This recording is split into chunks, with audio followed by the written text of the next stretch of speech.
got febrile fit in the what, is it? Yeah, but it's like 3 days ago, 2 days ago. Okay.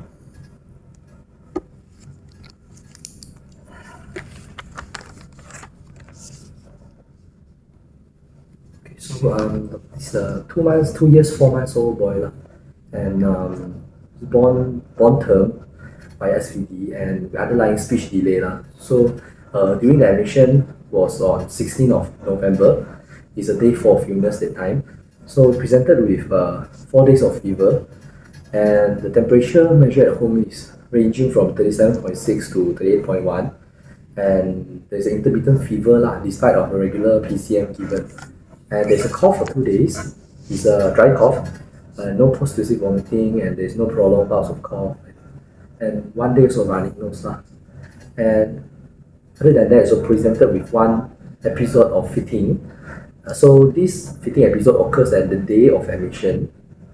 And pre-Italy, the patient was playing, and the patient was febrile at that time. The parents were about to give syrup PCM, and the temperature is 38.1 at that moment lah. But the parents didn't manage to give the PCM, and then the patient will start fitting already. So Italy, the child was it's a tonic-clonic fitting episode lah, and also presented with uploading eyeballs and also drooling of saliva lah. But there's no urine and no stool incontinence. So this fitting episode lasts for about 3 minutes. So post-Italy, the patient regains consciousness but still drowsy lah, but can open his eyes. So other than the fitting episode, the patient also presented with reduced oral intake for 4 days. So normally patient takes like 3 meals per day, and together with like formula milk 8 ounce 4 to 5 times a day lah. However, for the past 3 days, during like prior to the admission, patient only able to eat like a spoon of milk, and also the bottle feeding was like half compared to usual also, and also reduce the urine output lor. So otherwise, there's no vomiting, no diarrhea, and there's no rashes, there's no eye ear discharge, and the patient is still active than usual lah in the fever setting. Yeah, so there's no reason traveling for patient, there's no sick contact, there's no reason water activities. Prior to the fitting, the patient went for GP before. The temperature at the GP there is 39 degrees Celsius, and was treated with acute tonsillar pharyngitis. That one at how many days? At day 3 of illness, prior to the fitting episode. Same day? The day before. Yeah, so day 3 of illness lah. So fitting at day 4 of illness, and then it's really come to ED. Okay. Yeah. So day 3 of illness, visit GP and treated with acute tonsillar pharyngitis lah. Was given oral antibiotic, and the patient only get to take 1 dose of it before the fitting episode. Yeah, but the patient was unsure about what medication is it lah. So day 1 and day 2 got high grade fever or not? Day 1 and day 2 got, but the temperature is just range within 37.6 to 38.1 like that. Okay. So otherwise, this is a patient's second fitting episode already. This is third. Current admission is a third admission. The first admission is due to NNJ after born. Second admission is due to febrile seizure. That time was during last year December, when the patient was 1 year old plus lah, and that time was admitted to hospital shock alarm and treated with acute febrile seizure lah, secondary to COVID infection. That time we present with fever for how many days, and then someone after day what? Not sure. Okay, fine. So febrile fit. Yeah, febrile fit. Okay, right. So patient was not under any anti-epileptic or like any medication for that lah. Yeah. Okay. So for developmental history, patient had underlying speech delay. So it's only speech delay, but the gross motor, fine motor, and social is all up to age. Just that there is speech delay for the patient. What can you do? You only can like polysyllabus word. You cannot make meaningful words lah. Yeah. Got words or babble? like bubbles kind of. No words. Yeah, no meaningful words. Okay. Then the other gross motor, fine motor, what can he do now? Okay, gross motor, he able to run, able to climb upstairs, 1 foot by 1 foot, and then fine motor, he able to hold pencils, and able to scribbling, but cannot draw a circle yet lah. But able to scribbling, but it's a proper pencil grip. And for social and self-care wise, he able to dress by himself, but a bit of supported guidance of by their parents, and feed by himself, but not using spoon yet, using hands only, and also able to drink by cups by his own. Yeah. Okay. So patient was the only child of only child in the family. So her mother is 28, father is 29. Both of them have history of febrile seizure when during their childhood time lah. Okay. So as you need to tell me family history. Otherwise, there's no family history of epilepsy. Okay. There's no known other medical illnesses. Some more. There's no neuro. What about the marriage? Oh, not Are they related or not? not. Parents, are they related? No. It's not a genius marriage, but I forgot the name. What you call it? Betul lah tadi. Non-consanguineous. Okay lah. Non-consanguineous lah. Non-consanguineous marriage lah. So kalau if they are related, then consanguineous lah. Alright. Okay. Okay, sama-sama. So for immunizations up to age and birth history wise, born term via emergency lower segment cesarean sections due to fetal tachycardia. Postnatally, child was admitted for 3 days covered for NNG under phototherapy lah. So diet history wise is a mixture of solid food and formula milk, Dutch Lady brand. So normally these 3 main meals lah. Adult diet, but he was a picky eater. He wasn't take any vegetables, but taking minimal fruits lah. Yeah, and drinks 9 ounce of formula milk 3 to 4 times per day. Okay. So for the lab investigations, Lab terus lah. Don't go to the lab straight away. Alright, so what are your differential? Based on your presentation, based on your histories, give me 3 differential. first will be simple febrile seizure lah. Okay. Secondary to upper respiratory URTI. That's fine. And second maybe first episode of epilepsy. Can. Or Another one? Another differential?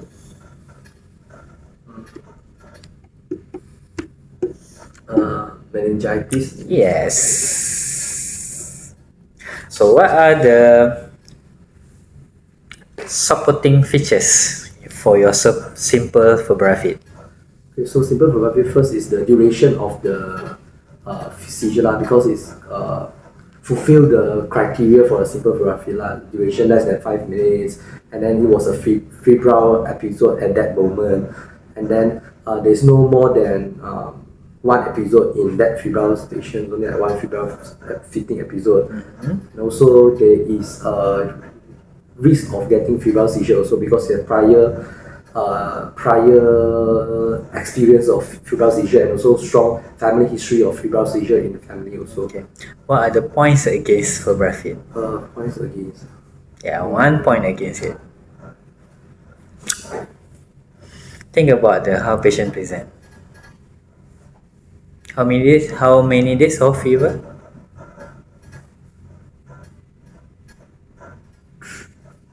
3 days. 3 days of fever. 3 days of fever. So usually, typical febrile fit, how many days of fever, and then they fit. 1 day. Yeah, usually within 24 hours of first day of fever lah. Okay, 1 day high grade fever, within that 24 hours, fit. Those are typical symptoms of febrile fit. Okay, but we can argue in this patient lah, as you said, he has low grade fever, 37.5 to 38. Okay, maybe at day 3, day 4, then the high grade fever comes, 39. Right, so probably day 3 to within 24 hours fit lah. You can argue like that, no? Okay, but not very typical lah. I heard day 4 already. Is it my thought is it meningitis or not? Okay, so what are the points for meningitis? Your differential? Okay, so point for meningitis will be, just now said, like quite a late onset of a seizure. And then any irritability? Examination. No examination during history? During history, not increase of irritability actually. So this is the point against lah. And then quite less, there's no signs of like meningism also. There's no vomiting, like no projectile vomiting, and there's no increase of irritability. Okay. And then there's no photophobia also, I can say. Okay. Yeah. So what are the points for epilepsy? For epilepsy.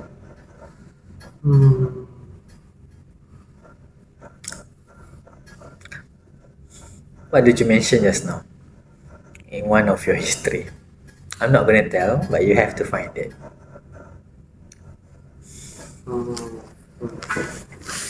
Something to do with the brain. Oh, he got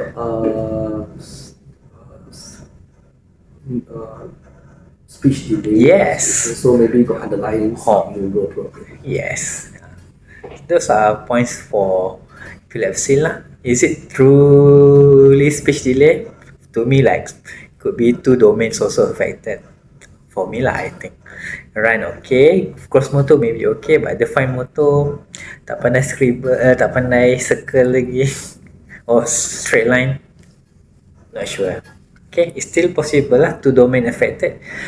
Patient could have global developmental delay lah. Okay, that not diagnosed, not investigated yet. Okay, if got developmental delay, seizures, could be some syndromic seizures, could be some underlying brain problem. Okay, CP, don't know. Okay, alright. Those are the points for epilepsy lah. But again, no one against it. To be lah, sebab got fever, so a bit less likely lah. But they can have fever provoke seizures so lah. Some epilepsy got fever also, they will have seizures. Alright. Okay, so examination this patient. So examination wise, during at ED, the patient was alert lah, but lethargy, eyes opening, pupils was 3 millimeter reactive, and pink, dry lips, no sunken eyes. The hydration status is good lah. So lungs finding good, breath sound clear, CVS dual rhythm, no murmur, abdominal soft, not distended lah. So there's no rashes, no conjunctivitis, and there's no ears in eye discharge lah. Upon throat examination, the throat was injected, tonsils was grade 2 and large, no exudate, and otoscopy examination is normal. Yeah, so for CNS examinations, upper limb was power 5.5, tone normal, reflexes was normal through plus lah. So for lower limb, the plantar reflex was downgoing, no clonus, power, tone, reflexes was all normal also. So yeah, so physical examination wise, CNS part is quite normal lah. Just that the throat was enlarged, the tonsils enlarged with the injected throat. So what else you haven't mentioned in terms of examination, especially during general inspection?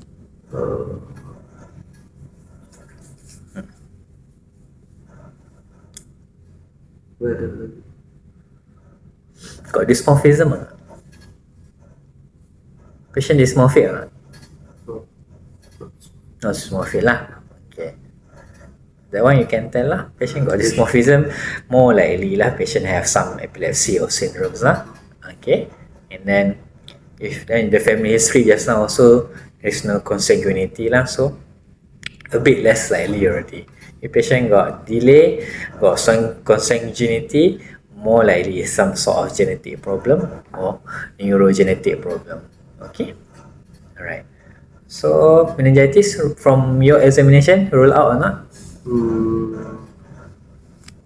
I think can rule out because Babinski reflexes is normal, it's not upgoing, and then there's no positive of clinic signs of so the Brzezinski's. Okay. Yeah. And all the reflexes was normal, and then there's no clonus. Any neurocutaneous stigmata? Didn't examine. So why is it important? Because your differential lah. Yeah. One of your differential is epilepsy.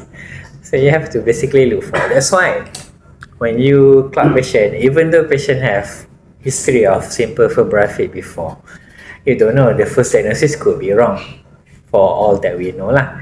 Okay, so always scrutinize other people diagnosis, ensure all the information needed to rule out.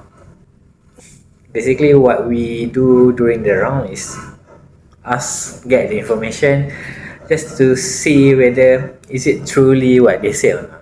Okay, it's not that we don't believe them, but you for yourself have to basically get the information yourself to find out is it truly febrile fit or not. Okay, that's why I asked you just now, do you know what happened during the first episode of febrile fit too? How long of the fever? Basically I want to know, is it truly febrile fit or not? Okay, kalau fever day 3 day 4 also, is it truly febrile fit or is it could be meningitis? Okay, alright. So typical any neurological problems you suspect meningitis, especially come with fitting, is common thing you have to look for neurocutaneous stigmata. What are the common neurocutaneous stigmata?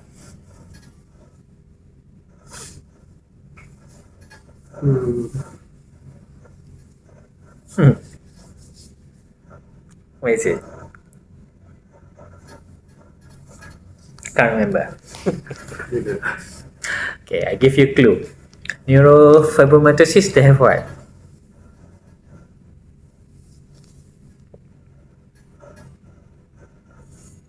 Okay, on the skin look very darken lesion like that. What you call it? Not hypertrophic, hyper. I don't know. Tak boleh fikir.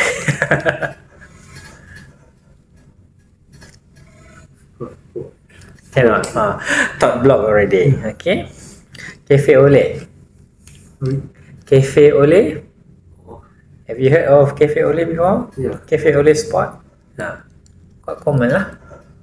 Is hyperpigmented. Now it comes to me. Hyperpigmented lesion, more brown than your skin color, hyperpigmented lah. That one typical cafe au lait lah, more than 5, banyak. And cafe au lait spots. Okay, alright.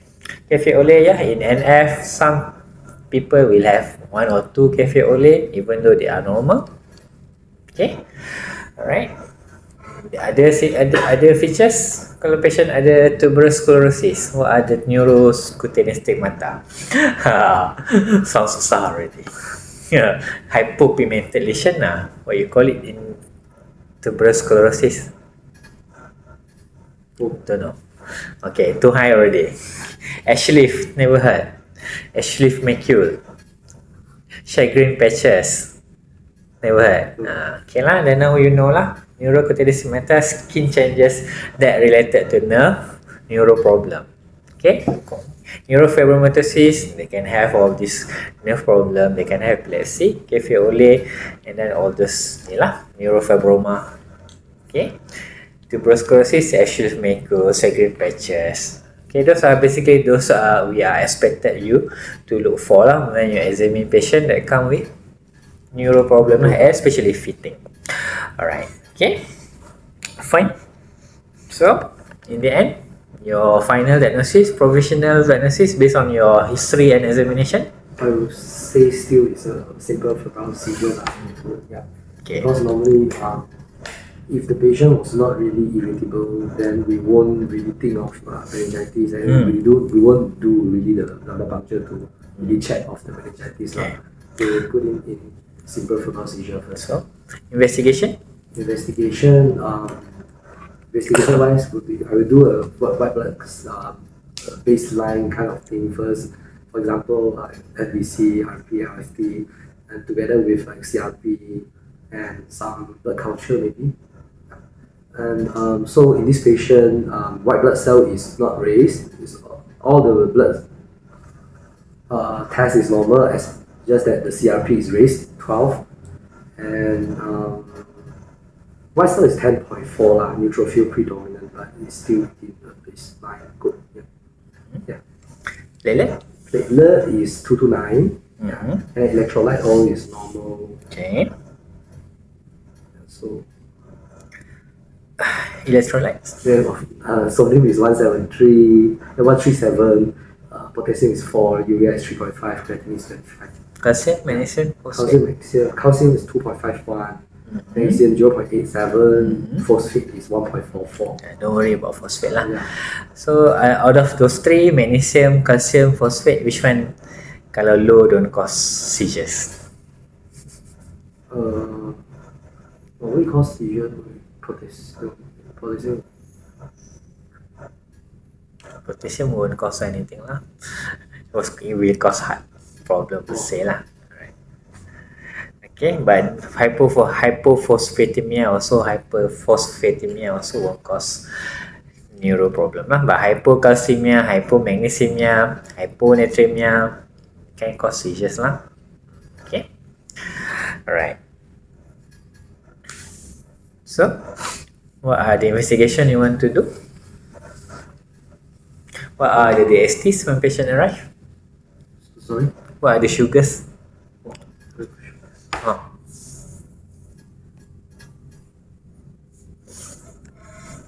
Should be checked. Yeah. Berapa? I expect you to ask this question. You clap. Cari. What's the sugar level? Why is it important?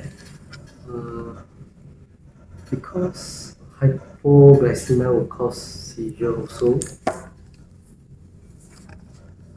So it's basically your first thing you do lah when patient having fits. Check sugars.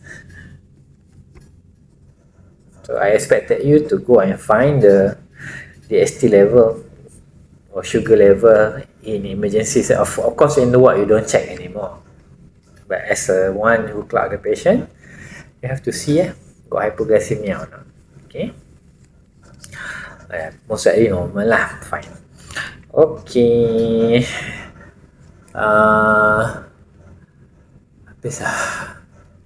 Ada investigation you want to send in terms of blood investigation? No. To rule out the underlying problem, or whether is it like influenza, or like whether is it The source of the fever. Yeah, So the source of infection in this patient, where? The viral IF is negative quality, and FBS culture is clear. It's negative also.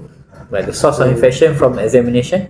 Because the lungs is clear, so I won't think like it's a pneumonia or what. And the chest X-ray is quite normal also, and I would say it's upper respiratory tract infection. The symptom is cough, runny nose. Yeah, and then since the tonsils is enlarged to get a throat injected, so I can say it's a tonsillosa. So in the end, if your diagnosis is simple febrile fit, because of infection, you need to find out where is the infection, the foci of infection.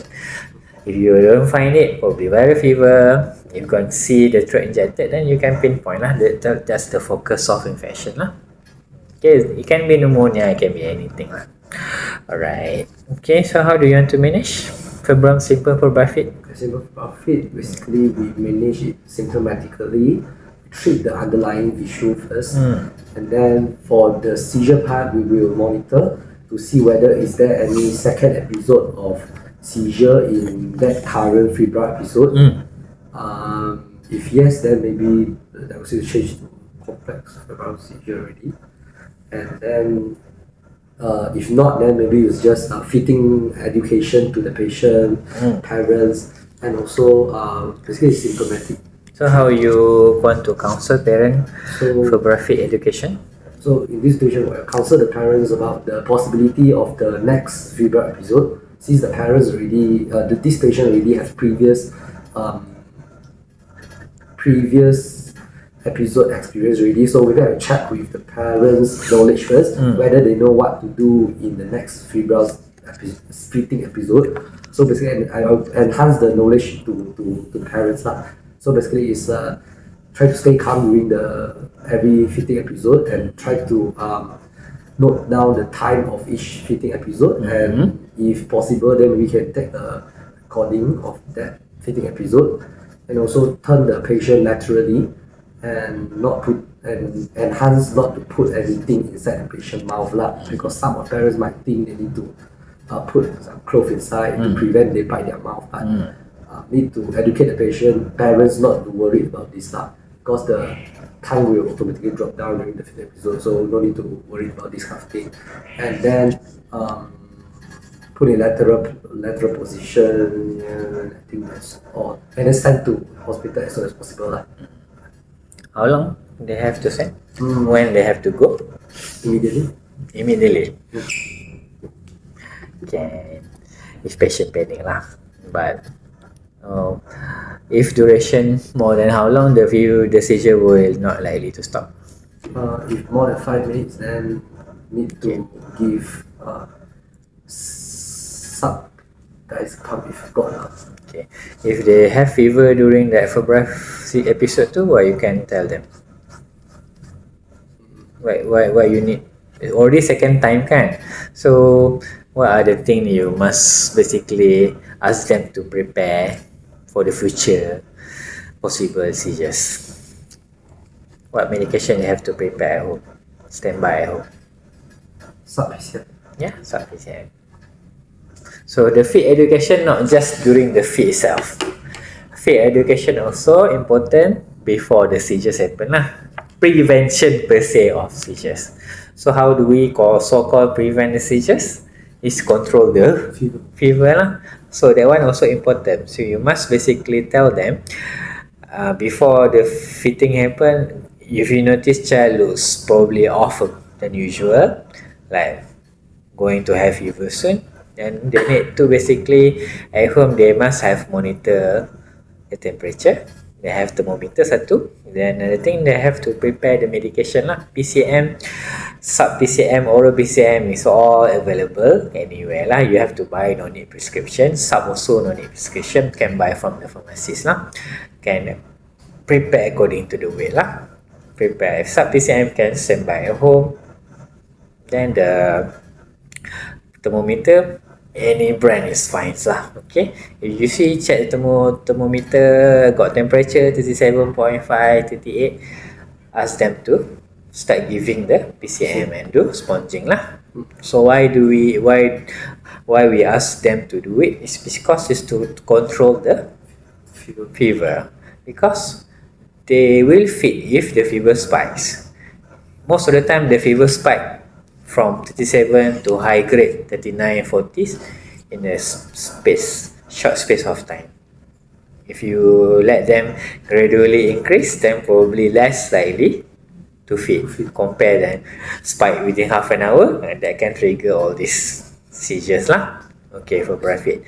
So that's what we should advise the parent lah regarding the fever prevention or fever control lah. Okay, and then you must also tell them lah, despite doing it, even though we try, probably another group 10% will still fit lah whatever you do. So okay, then you can tell them the fit education as you say earlier lah. But just to add on a bit, must tell them to go hospital straight away. Emphasize on that. Don't go to nearby clinic, GP, especially if sometimes they will ask you to go to emergency straight away lah. Klinik kesihatan is okay because KK also got emergency lah. and they have probably enough equipment lah, because some of the GP they don't want to take fit cases lah. Some of the GP they not equipped enough to deal with emergencies lah, but some of the big one they are okay with it also. Alright. Most of the time I emphasize to go to emergencies lah. KK emergencies or hospital emergencies, doesn't matter lah. Alright. Okay. So if parent ask, can febrile fit affect the neurodevelopment and all that? So I will say, because after febrile fit, we normally will give TCA date to the patient to monitor the development and so monitor the head circumference. Most of the febrile fit we don't really monitor lah. We don't give TCA lah, okay? Because they have their KK follow up and all that. Unless you have some concern lah, like this patient got speech delay, might as well you follow them up lah, because the speech delay plus the seizures could be related to some epilepsy problem also lah. If totally well, no issue at all, then you can discharge them safely, no problem. You don't need to follow everyone up. If not, you follow everyone up, so many patients have to follow up. Okay, but the one I'm asking is prognosis lah. How you want to tell the parent prognosis of febrile fit? I would say normally won't cause any like neuro problem, neuro consequences of patient. But when the febrile fit will stop totally? More than 6 years old. More than 6 years. Okay. Most of the febrile fit will resolve on its own. Okay, it doesn't matter lah. Kebanyakannya by 4, 5 years, 6 years old, they don't happen anymore lah. So it always happen during that toddler period. Okay, but some will probably persist until 6 years old. But after 6 years old, you probably have to think about something else already lah. There is also febrile fit plus, means febrile fit that extend of beyond 6 years of age. Okay, but after 9 years of age or 8 years of age, cannot be febrile fit plus already. I mean the extra spectrum a bit. Okay, but after 8, 9 years old, it's still fitting, then you have to think about epilepsy. Okay, alright. So febrile fit alone won't disturb the neurodevelopment. Child will grow normally. Even there is no family history, they can skip the family members. The child also can have febrile fit lah. I mean parent don't have febrile fit, anak still can have issues with febrile fit. Okay, alright. Habis sorry lah kot. Think roughly that's about it lah. About febrile fit. Okay, anything want to ask?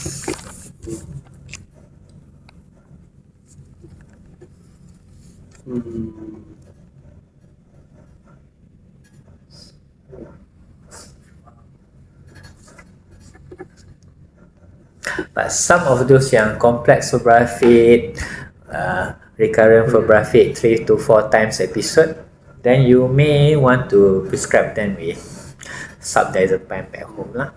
So that's the way thing I want to ask, like whether the complex febrile seizure, the kind of the management approach, is it like same with the simple febrile? Okay, if for example you admit this child, then in the what it happened to be that the child had recurrent fit lah, and then fever still spikes, then you probably have to rule out meningitis already. Understand? Okay, you probably will have to go to treat the most problematic cause lah, which is your meningitis first. You rule out meningitis rule out, treat accordingly, see the CSF result normal, then you can say it's complex. It's basically kalau complex tu is more of diagnosis of exclusion of other serious problem first lah. Okay, because some complex febrile fit present like meningitis also lah, means prolonged seizures, they present with status epilepticus, Then of course we present with status. Sometimes we do LP first now, we want to rule out meningitis because you're not sure it can be meningitis. Okay, then you do LP, everything looks normal. You can safely say it's complex febrile. So this group of patients then probably need to go back with subdiazepam. Maybe some also have low threshold to start anti-epileptic lah. Okay, that's just how it differs lah. And the complex also is basically recurrent lah. It happens 2-3 episodes during the same setting. Okay, alright. Okay, got books.